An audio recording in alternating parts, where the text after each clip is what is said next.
저는 직업이 회사 경영도 하고 있고, 지금은 성균관대학교에서 박사과정을 다니고 있는 학생이고요. 또 뭐 이렇게 소소한 그런 봉사활동을 좀 하고 있습니다. 그래서 오늘 제가 보니까 첫 번째 강의글에서 제가 잘 테이프를 끊어야 되겠다 싶은 생각이 드는데, 제가 오늘 정한 제 말씀의 요지는 제 가슴속에 새겨져 있는 말, 걸어서 갈 수 없었는가, 이 말을 시작으로 해서 뭐 이론이나 이런 학문이 아니라 제가 살아오면서 겪었던 여러 가지 일들에 대해서 말씀을 드리면은 그 중에 몇 가지는 여기 계신 분들한테 좀 도움이 됐으면 하는 생각이 있습니다. 경상북도에 가면 의성이라고 있습니다. 의성이 안동 밑에 있죠. 제가 예전에 80년도에 신문사에서 일을 할 때 그때는 차가 없어가지고 이렇게 다 열차나 버스로 다녔습니다. 지금부터 굉장히 오래된 일이죠. 그래, 그때 비가 많이 와서 의성으로 출장 간 직원이 열차에 내려보니까 안개까지 가야 되는데, 이 안개까지 가는데 그 장마로 막 이렇게 도로가 유실돼 갖고 버스가 못 갔어요. 그러니까 이제 출장 본명서 썼습니다. 이런 내용으로 썼죠. 장마로 인한 도로 유실로 인하여 의성서 안개 출장은 부득이 다음 출장으로 미루도록 하겠습니다. 그리고 나서 이제 출장일을 다 보고 본인이 사무실에 들어와서 책상 앞에 놓여 있는 출장 복명서에 내려와 있는 국장님의 글을 보았어요. 그 글이 걸어서 갈 수는 없었는가. 여러분이 보시면 알지만 여기서 30km인데 30km면은 굉장히 먼 거리거든요. 7, 80일 되는 길을 갖다가 걸어가라는 게 말이 안 되는 소리죠. 그러니까 다 그때는 해프닝으로 생각했습니다. 그리고 제가 그해 가을에 명절 맞이해서 집에 가는데 우리 국장님께서 부르시더니 저한테 당신께서 옛날에 담당할 때 담당했던 신문사 지국장한테 선물을 갖다 주라고 전해주는 거였어요. 그래서 그 선물을 갖고 제가 그분을 찾아뵀죠.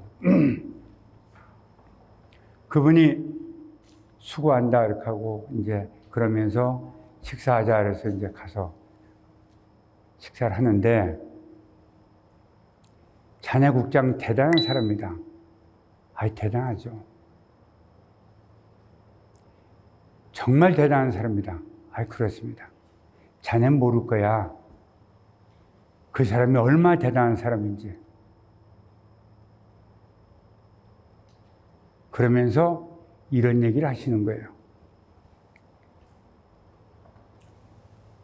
제 보은이 제 고향인데, 보은에 그분이 젊었을 때 출장을 내려오면은 속리산 출장을 갔다 와야 되는데, 속리산 가는 버스가 하루에 2번, 3번밖에 없으니까 버스를 놓칠 때가 많은 거예요. 그럼 다른 직원들은 거기서 그냥 전화해서 일 보고 올라가는데, 이 사람은 오자마자 버스가 없으니까 운동화를 꺼내 신고 이 속리산 길을 걸어가더라고요. 쭉 속리산까지 20km를 갔다. 속리산 가보신 분들은 알지만은 그 말티자라고 이 제를 하나 넘어가야 됩니다. 제가 그 얘기를 듣는데요, 이렇게 정수리가 이렇게 머리가 이렇게 뽀개진 느낌이 있었어요. 이 인생을 인생을 이래 살 수가 있구나.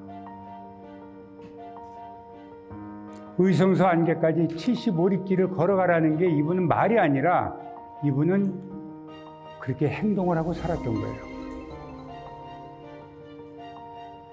제가 그때 그 말씀을 듣고 제가 이 말을 내가 살아가는 일생에 내 가슴에 새기는 비문으로 삼아야 되겠다 해서 제가 이걸 좌우명 비슷하게 새겼습니다. 그분이 이분이세요. 지금 돌아가시고 없지만은 전 이분을 늘 생각하고 또 지금도 그 사모님은 살아계시기 때문에 제가 인사도 드리고 가지만은 전 이분을 잊을 수가 없습니다. 제가 나이 40에 직장을 정리하고 사업을 하겠다고 나온다 할 때 그분이 몇 차례 만류하다가 제가 나온다 하니까 그 고려나 호텔 일식당에서 저를 부르시더니 정말 나갈 거냐? 예, 제가 나가겠습니다. 제가 지금 안 나가면은 제가 이제 사업할 수 있는 기회를 놓칩니다. 그때 그분이 저한테 이런 말을 했어요. 야, 넌 뭘 해도 될 거야.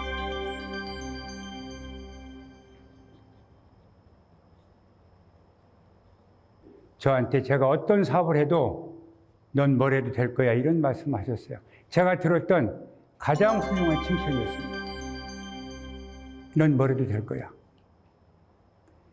이 말씀을 제가 그 최고의 칭찬을 제가 귀에 새기고 제가 맨주먹으로 사업을 하면서 이런 말도 못하게 고생을 하면서도 제가 꿋꿋이 갈 수 있었던 거는 이분이 지금은 돌아가시고 없지만은 이 어른이 저한테 주셨던 말씀이었어요.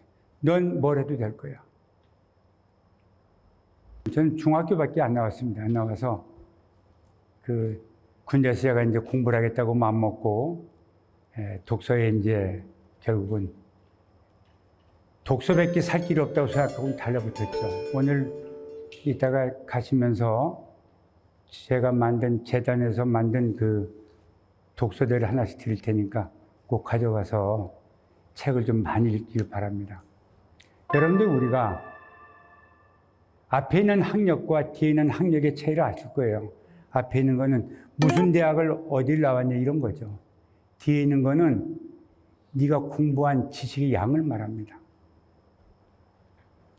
예전에는 무슨 대학 나온 게 굉장히 중요했지만 점점 더 이 뒤에 쪽이 더 중요합니다.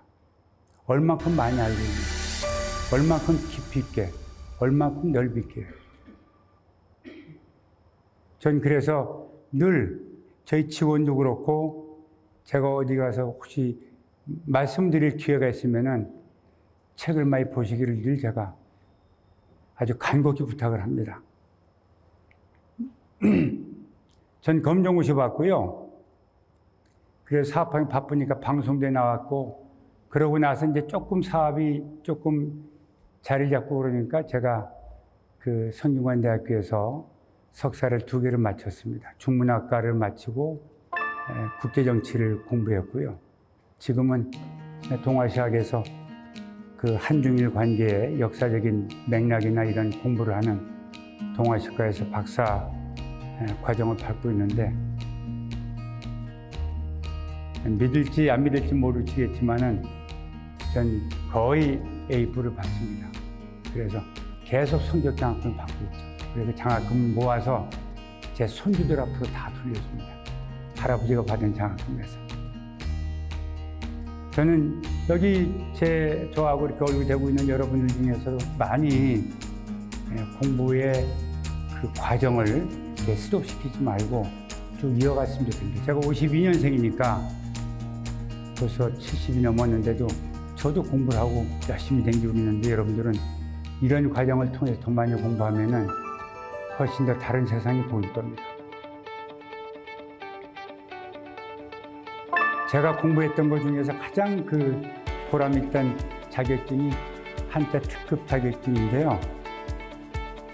이런 1년에 4번 시험을 보고 전국에서 특급 시험에 합격하는 사람이 한 번 볼 때 한 3명, 4명 나옵니다. 전 1급까지는 쉽게 됐는데 이 특급, 이거는 너무 어렵게 공부를 해서 제가 이 자격증만은 제가 아주 자랑스럽게, 이 되기가 참 어렵습니다. 여러분도 혹시 주변에 그 어문의 주관에서 특급 따신 분이 있으면은 그분 정말 공부 열심히 하십니다. 제가 이걸 2번 떨어지고 나서 3번째 볼 때는 이런 식으로 공부하면 안 되겠다 싶어갖고 새벽 2시에 일어나서 6시까지 공부하고요. 기사가 오면은 그 차에 안 타고 지하철 타고 다니면서 애우려고, 지하철에서 애우고, 목욕탕에 들어가면 목욕탕에서 비닐 그 파일에 넣어갖고 애우고, 이래 공부를 했습니다. 하루 종일 이렇게 써갖고 그 집에서 식구가 자다가 계속 손으로 막 쓰니까 저를 깨우기라고 그랬는 기억이 나는데, 하여튼 저는 제가 독학으로 공부하면서 이 한자 공부한 거는 제가 아주 참 보람스럽게 생각합니다. 그래서 제가 책을 좀 여러 권 썼고요. 그 중에 올해 한 2권 정도 또 새로 나올 건데, 혹시 신문에 그 광고가 나오고 그러면 혹시 기회가 되시면은 제가 쓴 링컨 관련 책자를 한번 읽어보시면은 제가 좀 보람이 있겠습니다. 그리고 제가 아까 말씀드린 대로 제가 독학을 가난해서 공부를 좀 제대로 못 배워서 독학을 한 경험 때문에 그 어려운 환경에 있는 그 시골의 벽지에 있는 학생들한테 책을 사서 보내주는, 장학금 주는 데는 많이 있는데 책을 사서 보내주는 데는 별로 없어서 책을 사서 제가 좀 시골에 많이 보내주고 있습니다. 그래서 이번에 제가 우리 여기 계신 분들한테 드릴 게 독서대하고 저희 재단에서 만든 포항제철 설립자 박태준 회장님 책자를 제가 선물로 드리고자 합니다. 그리고 제 고향에 제가 어차피 뭐 고향 떠나서 살았지만 늘 고향 생각하는 마음으로 고향에 제가 시골이지만은 시골에 애들이 있으니까 애들이 와서 좀 놀 수 있는, 공부할 수 있는 공간을 만든다고 문화센터를 만들어서 고향에 기증하려고 지금 준비하고 있습니다.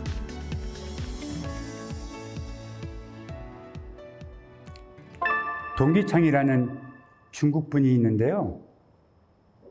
저분이 쓴 저 글이 중국의 군자들, 중국의 지도자들이 가장 좋아하는 말입니다.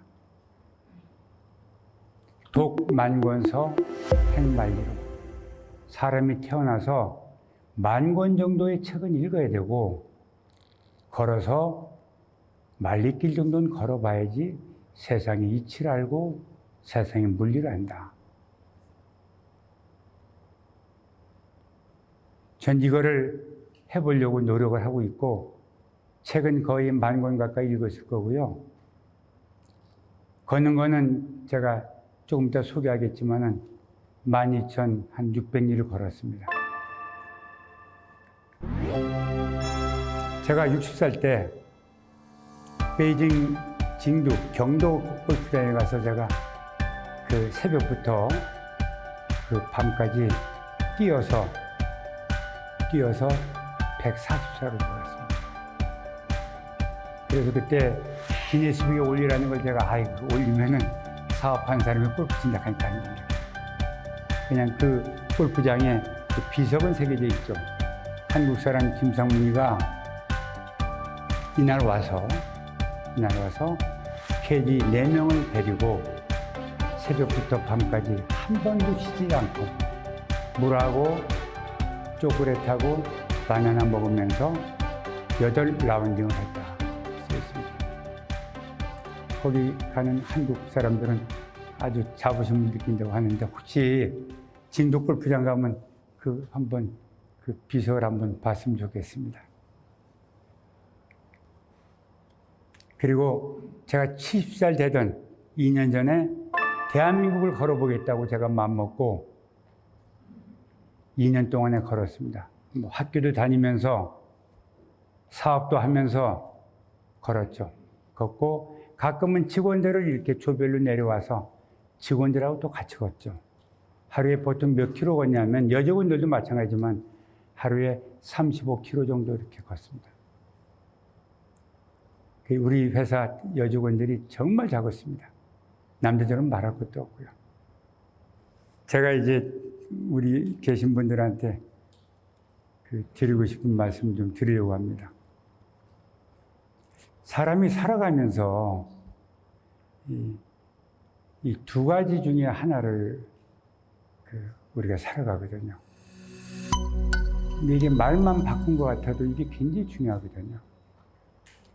내가 생각한 대로 살아가는 건지 아니면 그냥 살아가는 대로 그냥 편하게 생각하는 건지.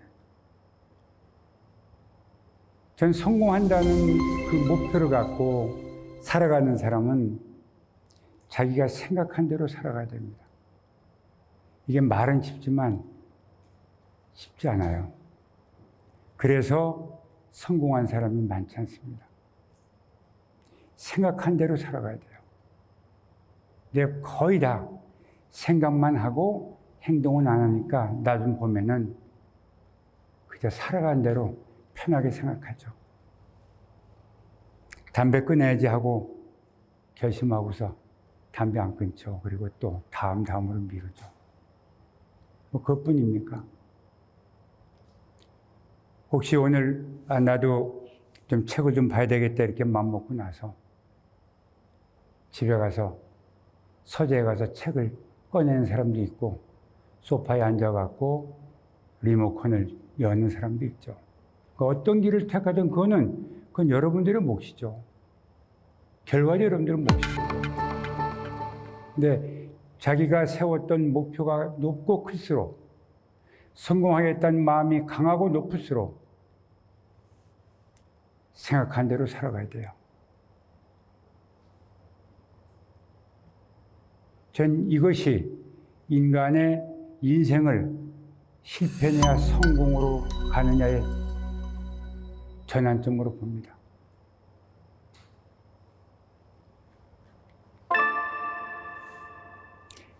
여러분들 여기서 경영하시는 분들도 계시겠지만은 경영을 하시면은 경영학에 예수님 같은 분이 바로 드러커 박사죠. 오스트리아 비엔나 사람인데요. 유대인입니다. 이 사람이 이분이 우리말로 하면 초등학교 다닐 때 신부님 선생님이 오셔갖고 그 초등학생들 이렇게 모여있는데 이런 얘기를 합니다. 얘들아, 넌 죽고 나서 어떤 사람으로 기억될 거야?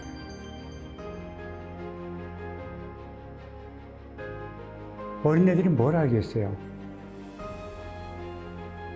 이어서 신부님이 말씀하시죠. 지금 대답할 필요는 없다. 그런데 나이가 30 넘어서 이 질문에 대한 대답을 못하면은 인생을 잘못 살고 있습니다.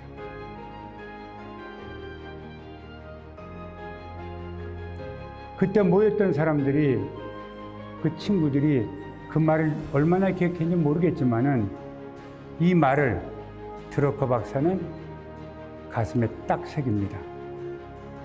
그리고 본인이 할 수 있는 가장 잘하는 거, 연구와 고민과 또 경험을 통해서 경영이라는, 매니지먼트라는 학문을 세웁니다. 오늘날의 경영이라는 개념의 토대를 만든 분이고, 대학에 가서 경영, 경제 공부할 때 이분 말이 많이 나오죠.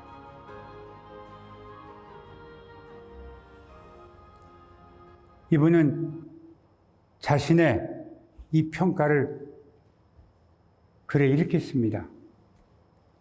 다른 이의 성공을 도와준 사람. 죽고 나서 받고 싶은 평가를 자신은 다른 사람의 성공을 도와주는 사람. 저는 돈을 벌려고 사업했다가 이분 책을 읽으면서 이 돈을 벌려고 사업하는 게 아니고 돈은 그림자로 오는 거고 나는 정말 사회에 필요한 어떤 일을 해야 되겠다.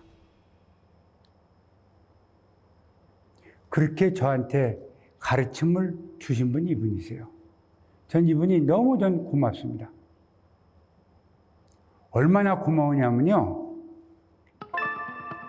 2012년도에 지금부터 11년 전에 제가 이분의 고향에 비엔나에 있는 집에까지 찾아갔어요. 지금 같으면 제가 미국에 가서 그분은 보겠지만 돌아가시고 없으니까 제가 이분이 살고 있던 이 집이 이분의 생가입니다. 생가에 가서 제가 이분한테 고맙다고 와서 인사드리고 왔어요. 제가 돈 몇 푼 버는 걸 갖고 헛되이 쓰지 않도록 만들어 주셨으니까 그래서 제가 이분을 찾아가서 정말로 감사합니다 하고 제가 경영을 하는데 경영을 이렇게 해야 된다고 가르쳐주고 이렇게 하는 것이 경영이란 철학을 심어준 분이 이분이세요. 제가 그래서 이분 정말 존경합니다. 제가 이따가 소개하겠지만은 이분에 관련된 책이 한 25권쯤 나와 있는데 이왕이면은 이분 책이 읽기 좀 딱딱해도 계속 읽으면 내용이 정말로 좋습니다. 한번 읽어보시죠. 정말 내가 왜 사업을 해야 되는 건지 이런 기본적인 개념이 딱 씁니다. 탐 피터스라는 사람이 있어요. 이분이 거의 쌍벽을 이룬 분인데 이분이 그 초우량 기업의 조건 이런 아주 좋은 책을 많이 쓰신 분인데 이분이 그 전 세계에 성공한 분들, 성공한 CEO들을 인터뷰를 하고 만나고 그러면서 이분이 내세운 이론이 바로 창문과 거울이라는 얘기입니다. 자기가 만나보니까 정말로 성공하고 존경받고 지속적으로 성장하는 기업의 책임자들은 이런 성격이 있다는 거예요. 일이 잘 되면은 창문을 보고 저 사람 때문에가 아니라 저 사람 덕분에, 저분 덕분에, 저 친구 덕분에란 말을 쓰죠. 일이 안 될 때는 거울을 보고 자신을 가리키면서 나 때문에.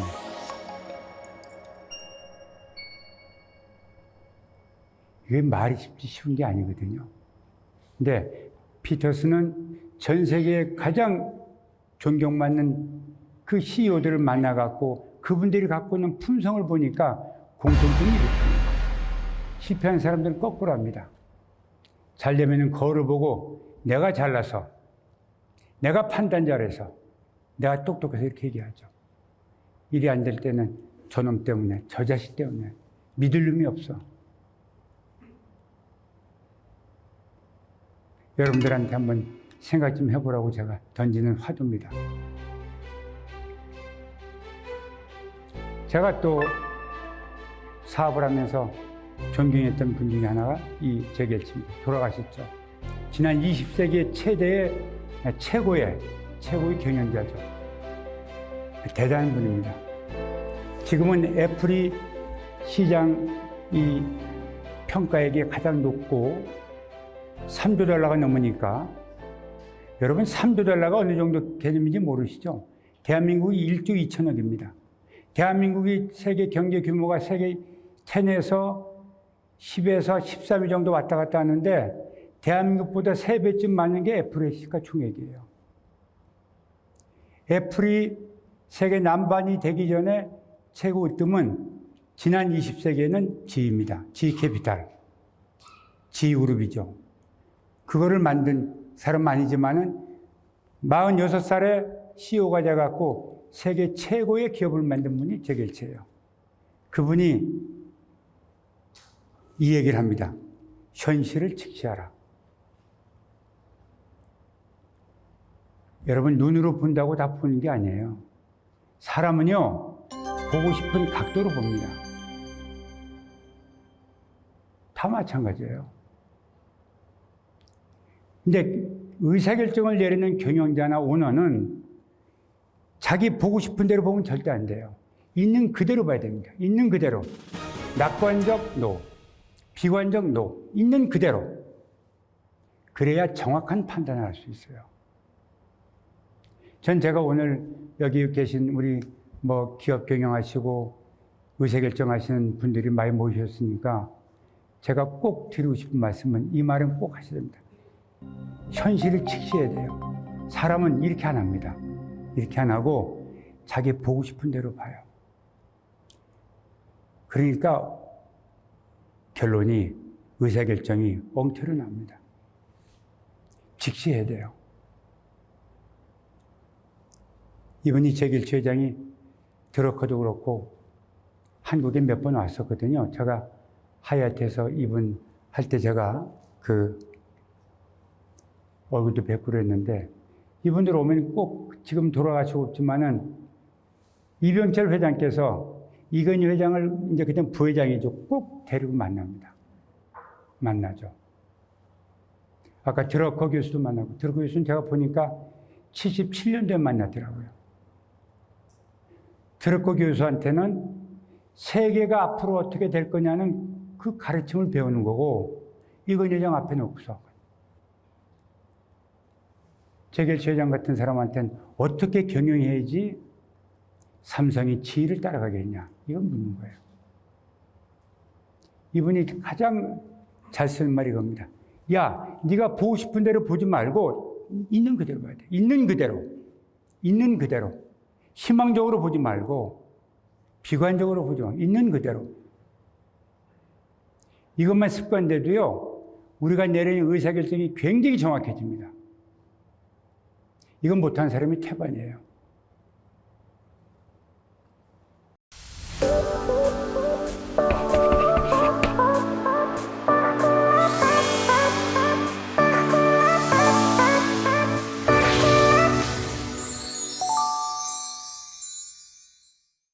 제가 쓰는 책 제목이 링컨을 기다리면데 이 미국이 얼마나 복이 많은 나라냐면은 이런 사람을 대통령으로 4년 하고 다음 재선 임기 석 달도 못하고 죽었어요. 5년도 아니고 우리나라 대통령 5년도 아니고 4년 몇 달 하고서 죽었어요. 죽었는데 이분이 얼마나 훌륭하냐면요. 우리가 알고 있는 게 이분이 통나무집, 독학 이런 거 말죠. 이분 정말 제가 이분 자료를 보고 미국 켄터키에서 인디애나로에서 일리노이에서 우리 비사하고 같이 배낭을 둘러매고 제가 다 돌아왔습니다. 이분의 흔적을 따라서. 이분이 있던 모든 곳은 미국이 국립기념관이에요. 국립기념관. 내셔널 뮤지엄입니다. 그렇게 기리고 있어요. 이분이 얼마나 대단한 분이냐면 딱 하나의 사진이 알려줍니다. 여러분 이 사진을 보세요. 가운데 앉아있는 게 링컨이거든요. 이 사람이 수워드라는 사람이에요. 수워드 국무장관이죠. 이 사람은 공화당 대통령 후보로 무조건 된다고 했던 사람이 이 사람이에요. 근데 3등으로 달리던 링컨이 되는 바람에 이 사람은 자기한테 올 대통령 후보자를 놓치고 앙앙불락했죠. 앙앙불락. 그거를 링컨이 대통령 되면서 사정해서 모시고 왔어요. 국무장관입니다. 이 사람들은 내가 얘기 안 할게요. 이 사람을 보시죠, 이 사람. 스탠턴 국방부 장관입니다. 이 사진을 찍을 때가, 이 그림을 그릴 이때가 미국이 남북전쟁이 한참 일어납니다. 굉장히 머리 아플 때예요. 그런데 링컨이 국무회의에서 앉아있는 이걸 보면은 공화당 사람, 자기 공화당 사람도 몇 명, 저쪽 민주당 사람도 몇 명, 보수파도 몇 명, 진보파도 몇 명. 그럼 어떻게 이렇게 골랐냐? 이 사람은 그 자리에 어떤 사람이 가장 좋은가만 따졌어요. 당도 노, 보수진보 노. 요 역할에, 요 재무부 장관 역할에 누가 제일 잘할까? 그 사람한테 가서 사정을 합니다. 장관이 맡아달라고.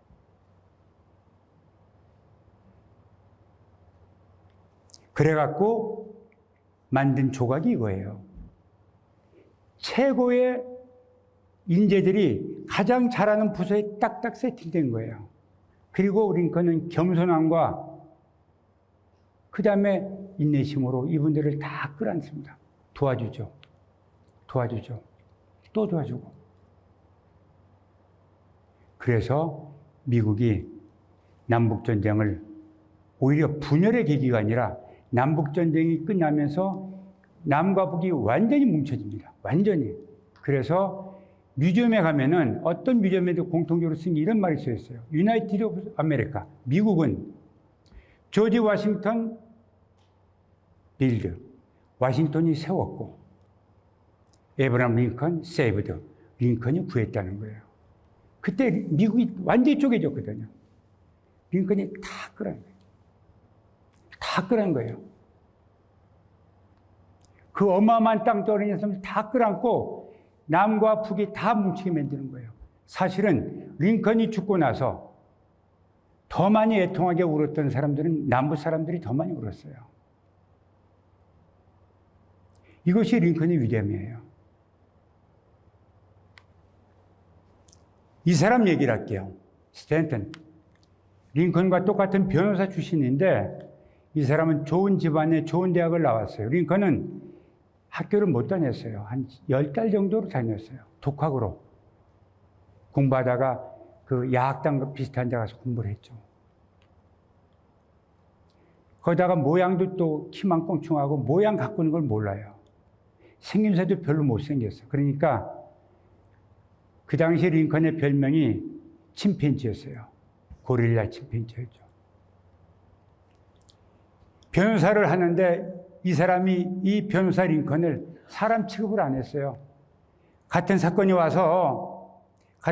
와서 합동을 하면은 링컨이 있으면은 저 원숭이하고는 같이 일하기 싫다고 막 공개적으로 망신을 줬어요. 링컨이 얼마나 억울했겠어요.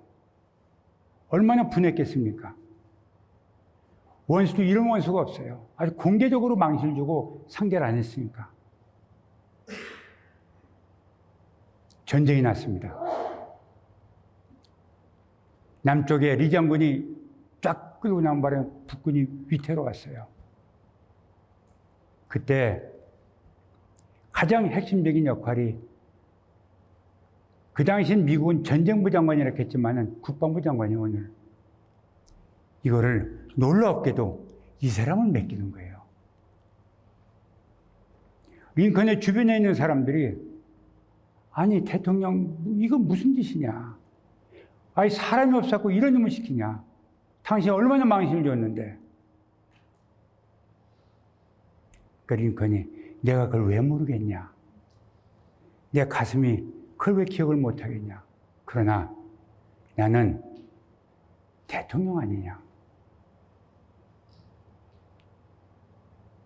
내가 필요한 거는 전쟁 치르는 국방부 장관의 최고 책임자가 누구냐지 옛날 나한테 망신 주냐 안 주냐 중요하지 않다. 이 사람보다도 훌륭한 사람이 있으면 추천해라.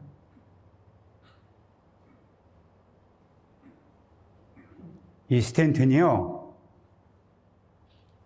정말로 링컨의 그 마음을 받들어서 남북전쟁을 승리를 겁니다. 링컨은 우습게 봤던 이 스워드도 5개월도 안 돼서 부인한테 보낸 편지, 이런 편지를 써요. 여보, 내가 사람을 잘못 봐서 우리 대통령이 최고야. 스탠턴은 링컨이 총에 맞아 죽고 그 포도극장 앞에 하숙집에 그 침대에 누워서 이 왼쪽 귀 밑을 쐈어요, 부수가. 쏴갖고 이게 총알이 어디로 들어갔냐면은 이게 이쪽 오른쪽 눈 속에까지 들어가 있어요. 그러니까 직사죠.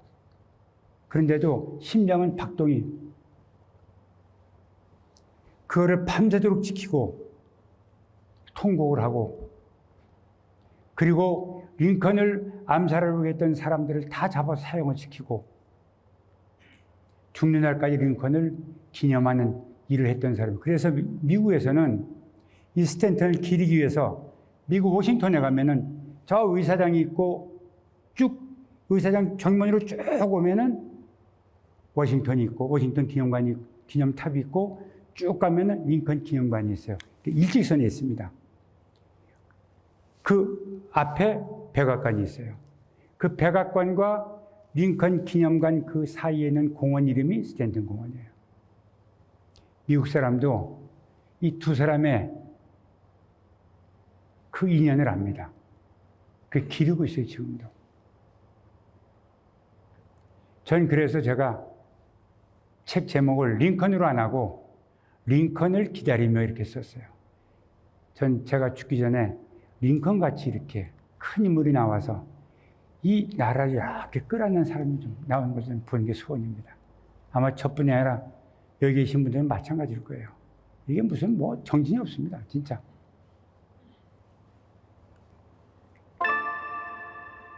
제가 책을 2권만 소개하려고요. 꼭 좀 읽으셨으면 좋겠어요. 노너.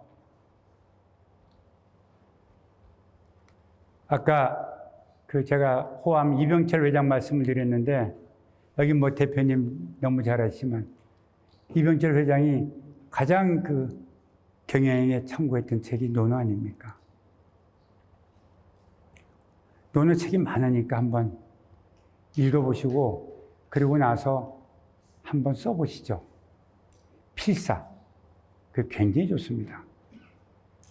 좋은 글은요, 읽는 게 아니에요. 써서 가슴에 새기는 겁니다. 그게 독서하는 방법이에요. 좋은 기절은 쓰는 겁니다. 쓰면서 그 종이에 쓰지만은 내 가슴에 쓰는 것처럼 새겨야 됩니다. 그래야 그게 가슴에 남죠. 그게 안 남으면은 그냥 머리에서 입으로 왔다 갔다 끝납니다. 가슴으로 내려와야 되는데, 그 내려오려면은 가슴에 새겨야 됩니다. 아까 말했던 저러코 교수의 경의의 실제, 이 2권의 책은 제가 꼭 추천합니다. 논어예요. 이 세계 문항이 학위편에 제일 첫 번째 나오는 건데, 전 이 세 구절은 우리 회사 직원들은 다 무조건 쓸 줄 알고 외울 줄 압니다. 이거는 공자님의 논어는 공자님이 쓰신 것이 아니라 공자님이 돌아가시고 나서 제자들이 공자님의 가르침을 모아놓은 책이 논어예요.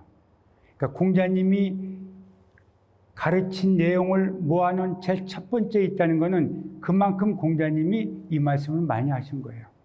이 말씀 첫 번째가 학과 습입니다. 앞에 있는 학은 배우는 거예요. 읽는 거죠.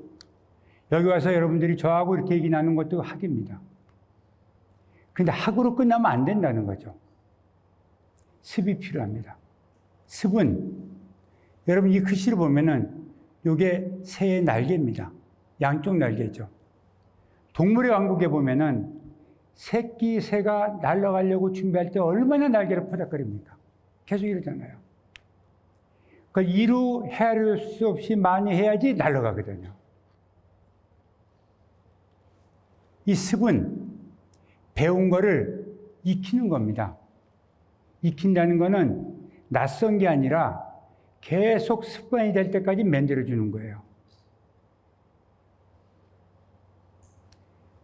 어떤 지식을 배우고 그 지식을 내 몸에 체득화시키는 그런 과정을 반복해서 스스로 깨닫는 마음이 생길 때 그 마음이 열이라는 거죠. 기쁘다는 거예요. 그게 정말 기쁘다는 거죠. 학이 시습지 불역 여러와라. 이게 공자님이 자신에 대한 자신에 대한 개념을 딱 세팅한 겁니다. 두 번째 기절은 대인관계예요. 대인관계입니다. 이거는 뭐냐면은 이 월과 월 두 개는 월이지만은 달이 아니라 몸뚱이를 말해요. 그러니까 몸뚱이 두 개가 붙어 있다는 것은 굉장히 가까운 친구를 말합니다. 붕어라고 하죠. 붕어. 이 가까운 친구가 하나 있는데 이 자자는 스스로 자자가 아니고요. 시작한다는 자자입니다. 멀리에서 시작해서, 그러니까 멀리에서 출발해서 이 방은 내가 사는 동네예요. 내가 있는 곳까지 왔으니 내 가까운 친구가 저 멀리서, 옛날에 차가 없잖아요. 며칠을 걸어서 나한테 왔으니 이게 얼마나 즐거운 일이냐. 이게 진짜 친구라는 거죠. 며칠을 걸어서 보고 싶어서 내 가까운 친구가 오는 거. 골프 칠 때, 폭탄 좀 마실 때 친구가 다 친구 아닙니다. 이런 친구 있어야 돼요. 먼 데서 오는 친구. 그러니까 그 먼 데서 오는 게 얼마나 지극한 겁니까? 그 며칠을 걸어서 오는데. 그래서 대인관계도 이렇게 해야 된다. 위에 거는 자신을 이렇게 갈고 닦아라. 대인관계는 이렇게 해라. 세 번째가 사회를 보는 거. 앞에 있는 이는 뭐냐면요. 한문에서는 이는 나를 뺀 나머지 사람들은 인이에요. 나는 뭐냐? 나는 아입니다. 나는 아예요. 그러니까 나를 뺀 나머지 사람들이 인이에요. 그 인이 다른 사람들이 이 오는 뭐냐면 화가 나고 서운하고 이런 감정을 온이라고 그래요. 부지는 뭐냐? 안 알아주는 거예요. 사람들이 나를 안 알아주는 겁니다. 대접을 안 하는 거예요. 나를 알아주지 않거나 대접을 안 해주거나 무시해줘. 불온, 서운한 마음을 갖고 있지 않고 차분한 거. 그게 진짜 군자라는 겁니다. 그게 진짜 어른이라는 거예요. 이렇게 하기 쉽지 않죠. 이 과정으로 계속적으로 가겠다고 마음을 먹고 서운한 거 있어도 그냥 내색하지 않고 뭐 그럴 수도 있지. 이렇게 자꾸만 반복하면은 이게 좀 단련이 됩니다. 제가 해보니까 그래요.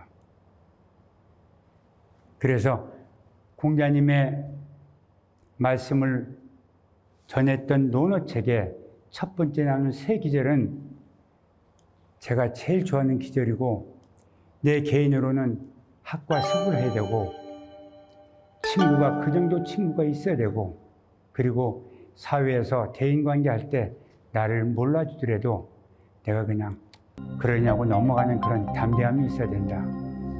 이 세 가지를 제가 논어에 있는 기절 중에서 소개하고자 합니다.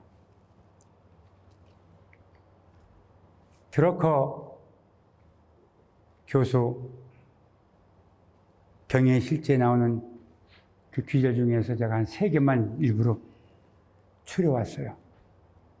고객이 사업 토대이고 사업을 존속하게, 그 다음에 고객만이 일자리를 제공한다.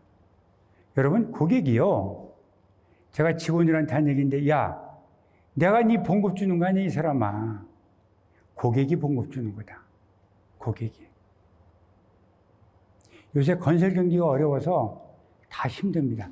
우리 회사 전 회사가 여러 군데 있는데 전 부서가 다 어려워해요. 제가 늘 얘기가 겁니다. 고객한테 잘해라. 고객한테 한 번 갈 거 2번 가라. 3번 가라.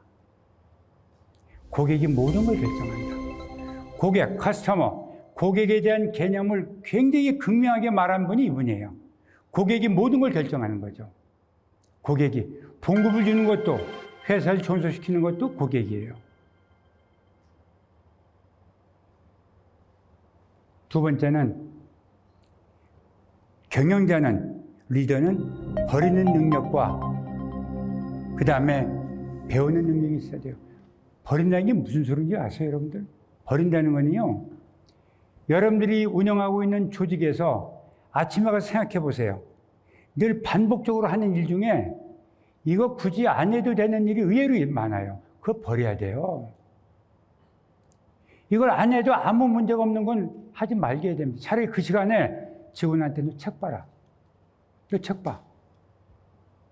이게 훨씬 낫습니다. 이거 안 해요. 늘 하던 대로 합니다. 이 드러커는 늘 하던 대로 하면 망한다는 거예요. 늘 하던 대로 하지 말고 늘 보고 안 해도 되는 건 싹 다 버리라는 거죠. 그리고 새로운 걸 배워가는 거예요. 이 책에서 드러커가 말합니다. 그거는 방송국도 마찬가지일 겁니다. 버릴 거 많죠. 그리고 리더가, 경영자가 해야 될 가장 큰 임무는 뭐냐? 그건 학습조직 구축이에요. 여러분, 조직원들이 똑똑해지고 똑똑해진 걸 근거로 해서 행동에 피드백 시키고 이게 되면요, 회사는 잘 나갑니다. 신경 안 써도 돼요. 근데 일일이 시키고 일일이 똑같이 안 돼요, 여러분들. 세상이 바뀌는데 되겠습니까? 그렇게 하려면은 여러분들부터 책을 좀 읽으셔야 되고요. 책 읽고 좋은 거는 직원들한테 나눠주고, 직원들한테 보너스를 상품권으로 주지 마시고 우리 회사처럼 도서 상품권으로 주셔야 돼요. 도서 상품권. 손주들이 와서, 아들이 와서 절할 때도 세뱃돈으로 돈 주지 마시고 도서 상품권으로 주세요. 책 사봐라. 매달 시작되면은 동그라미를 쳐야 되는데 어떤 일이 있어도 하루에서 이틀은 동그라미 치는 날은 뭔 날이냐? 식구들하고 몽땅 다 서점 가는 날. 몽땅 서점 가는 날. 생각나면 가면 안 됩니다. 동그라미를 쳐야 돼요. 빨갛게. 요 날은 무조건 서점 가는 날. 요 날은 부모님한테 찾아가서 인사드리는 날. 이거 부모님한테 효도하는 거 다 알죠? 책 보면 좋은 거 다 알죠? 근데 안 하잖아요. 해야 됩니다. 해야지 자식이 아버지의 그 뒷모습을 보고 어머니의 뒷모습을 보고 따라하는 거지, 내가 자식만 보라고 자식만 잘해주면요, 그놈은 나이 들으면 지 새끼만 챙겨요. 우리 안 챙깁니다. 그게 세상 이치예요. 직원들한테도 책을 많이 보도록 해주세요. 책을 많이 보면요, 직원들이 정말 달라집니다. 이런 거 아까 말했던 경영실장 읽어보시고 너무 좋으면요, 그걸 사주고 한꺼번에 다 못 읽으니까 한 차트씩 같이 토론 좀 해주세요. 그리고 내도 바꾸겠다. 너도 바꿔봐라. 그게 학습조직입니다. 문제는 뭔가요? 문제. 모르는 게 문제가 아닙니다.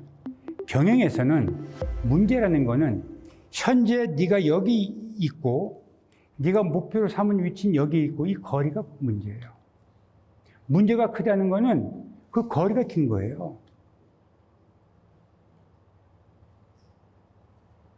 내가 목표를 금년도에 내가 상반기에 목표를 2억 했어요. 목표를.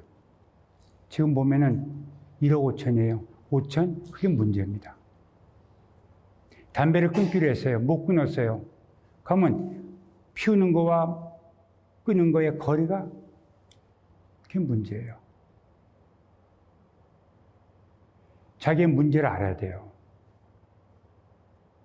내가 서 있을 위치가 어디인데 내가 왜 여기 서 있지? 이걸 알아야 돼요. 이거 모르는 사람 많습니다. 왜 모르냐? 살아가면서 생각하니까 모르는 거예요. 사는 대로 생각하면요, 내가 있을 위치를 굉장히 의식을 해요. 그쪽으로 가야지, 그쪽으로 가야지. 근데 안 그러면 맨날 엉뚱한 데 서 있으면서 저 위치만 보는 거죠. 그 본인이 스스로 한심스럽다고 생각하는 겁니다. 이 문제에 대해서 그것이 개인이 됐든 조직이 됐든 한번 금년도 세웠던 목표와 계획과 지금의 수치와 한번 비교해 보시면 문제가 얼마나 벌어지는가 아실 거예요.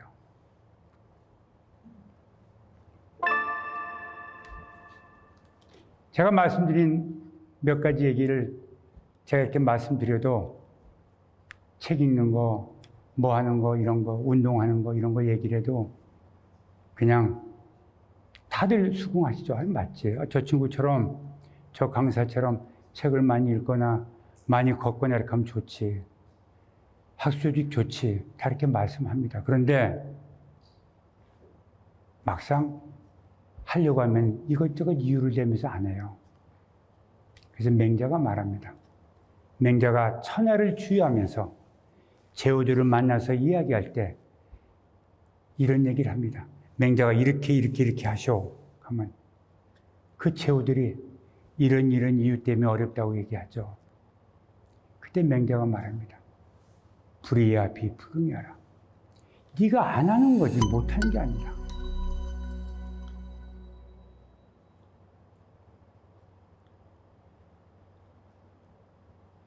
이 부분에 대한 개념을 가슴에 새기시고 살아가시면요, 내가 불능, 못하는 거로 치부했던 것들이 실상 까뒤집어 보면은 안 한 거 천재예요.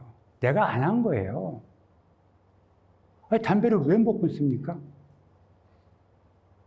매일 운동을 왜 못합니까? 아니, 책을 왜 안 봅니까? 할 수 있잖아요. 근데 안 하는 거예요. 안 하고 못한다고 딱 넘기는 거죠. 이런 부분들은 인생을 살아가는 데 있어 갖고 성공과 실패를 좌우하는 가장 정확한 좌표점입니다. 불위냐, 불능이냐. 전 앞으로 어디까지 제가 나갈지 모르겠지만은 최소한도 지금보단 더 나아지려고 이렇게 동동걸음을 치고 있습니다. 제가 이왕 2년이 돼서 여러분들하고 벽을 맡겼으니까 돈 한 푼도 없이 사업한 사람, 중학교밖에 졸업하지 못한 사람, 이런 사람이 정말로 어떤 과정을 통해서